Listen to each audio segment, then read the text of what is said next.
In an increasingly secular time, it's easy for those to diminish Christmas as a repurposed pagan celebration bathed in sentiment and commercialism.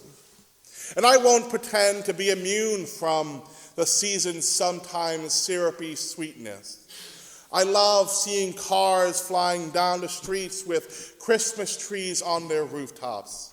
I never tire of the smell of pine tree in my living room, bathroom, and my bedside stand. I love the feeling of hot cocoa that warms my soul. I love Christmas decorations and nativity scenes that remind me of the family that found no place for them at the inn.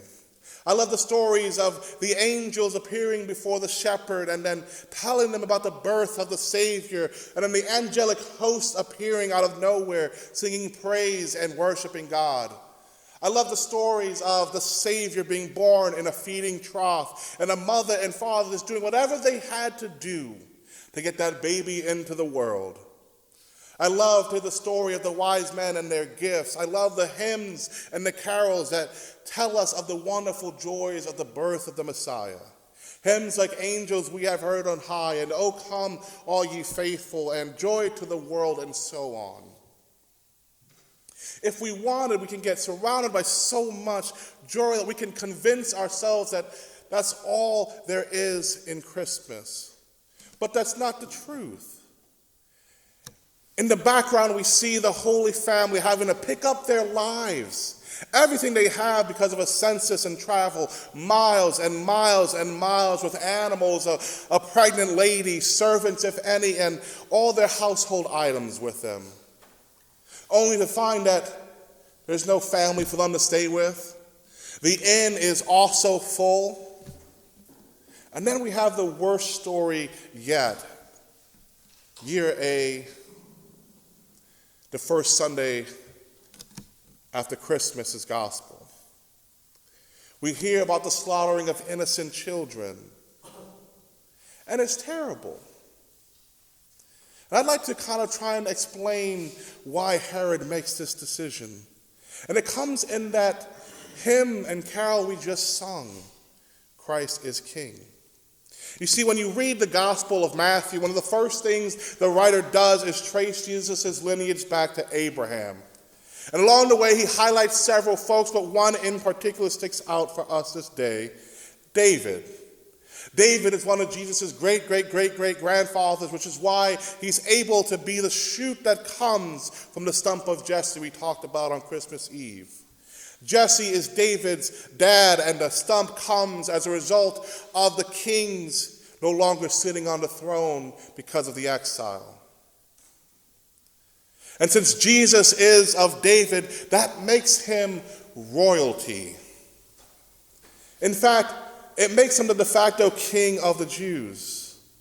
And this is troubling news for one person and family at the time, Herod. The Romans appointed King Herod as king of Judea in 37 BC. And historians agree that in many aspects and respects, Herod had a hugely successful reign. He's ethnically Arab, but is a practicing Jew. And he increases the land that he governs from Palestine to the parts of modern-day Jordan and Lebanon and Syria. He constructs many mighty fortresses. He constructs aqueducts for more people to have access to water. He constructs amphitheaters for entertainment.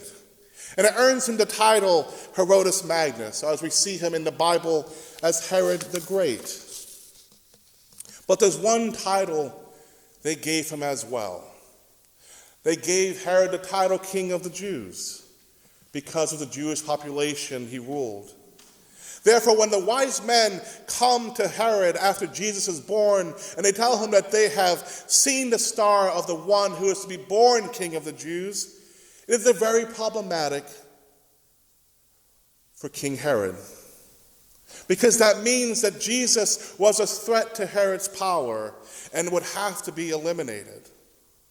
Little did the wise men know they had put the baby Jesus in grave danger by announcing to Herod that he was king of the Jews. This is why we heard that Herod was disturbed.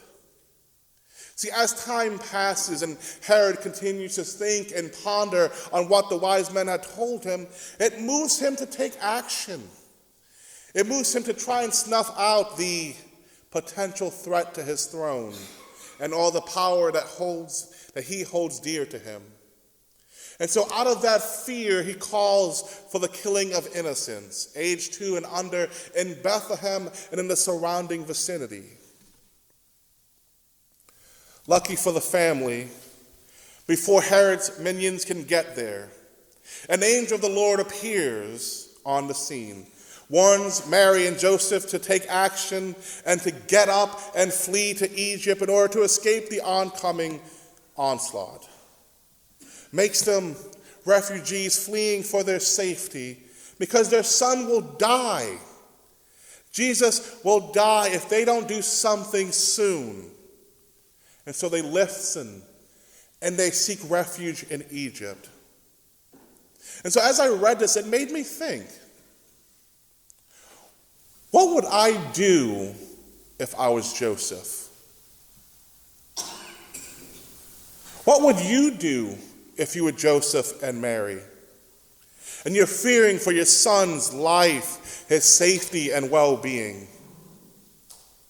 And I have to say, I think I would do the same thing.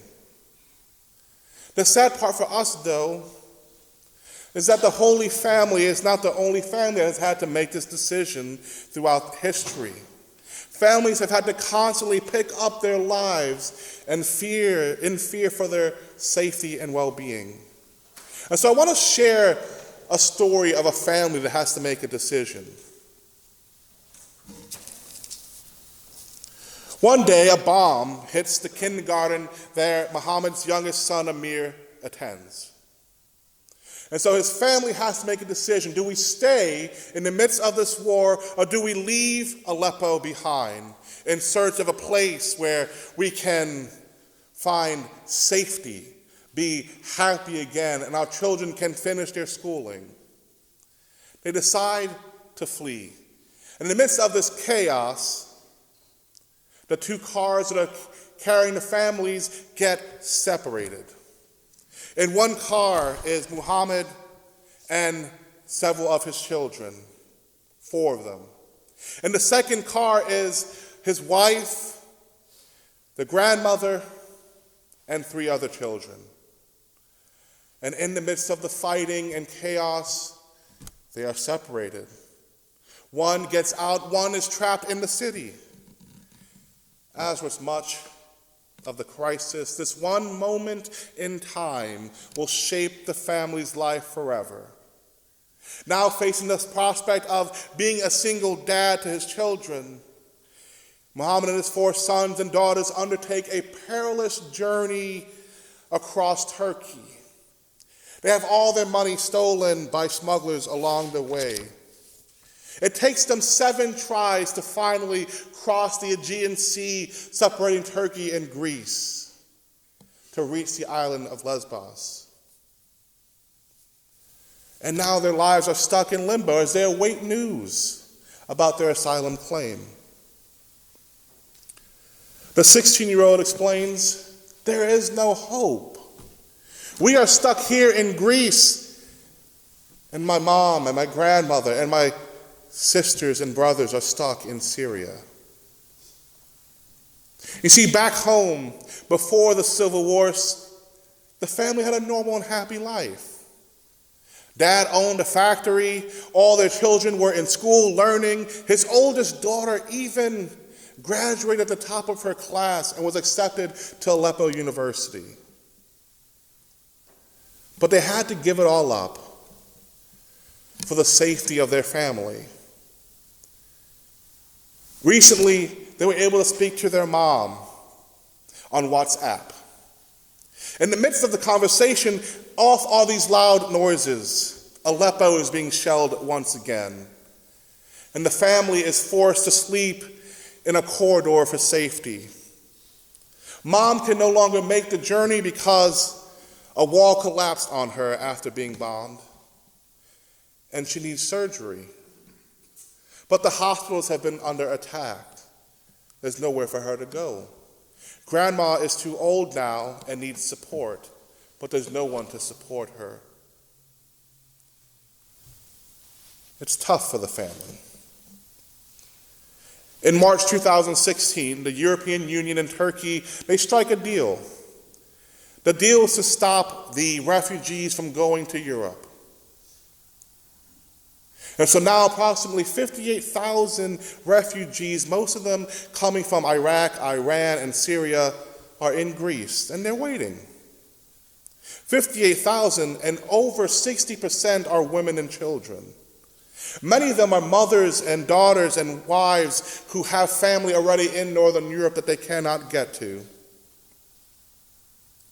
And so they're stuck in limbo, waiting to move forward or to be sent back home to a war-torn country. In our history of the world, we're now witnessing some of the highest levels of displacement on record. Over 70 million people have been forced from their home. 26 million of those are refugees, and over half of them are under the age of 18.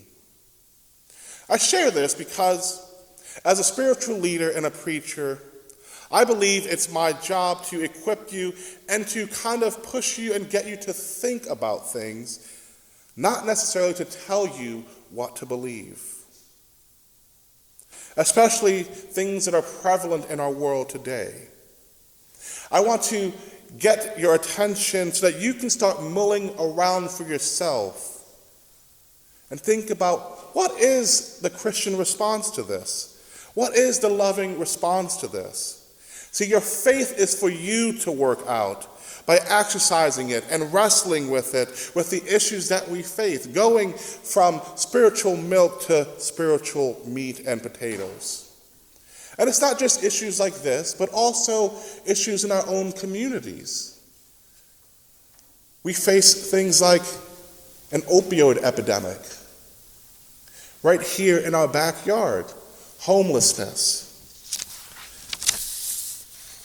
But one of the issues I wanted to lift up today, as we have with things like domestic violence, is so that we can ask the question of ourselves, what do we do with refugees? What do we do with people fleeing political persecution, trying to save the lives of their family and themselves? And so I just want to end with a couple questions for us to wrestle with, because I'm not trying to get you to think what I believe. I want you to get to the place where you know what you believe. And so my question to get us there is, what's the Christian response to the refugee crisis? What would Jesus do for those families? What would Jesus want us to do? And in order to nudge you in your contemplation, I'll leave you with this last question. What would you have done for the baby Jesus? What would you have done for the baby Jesus?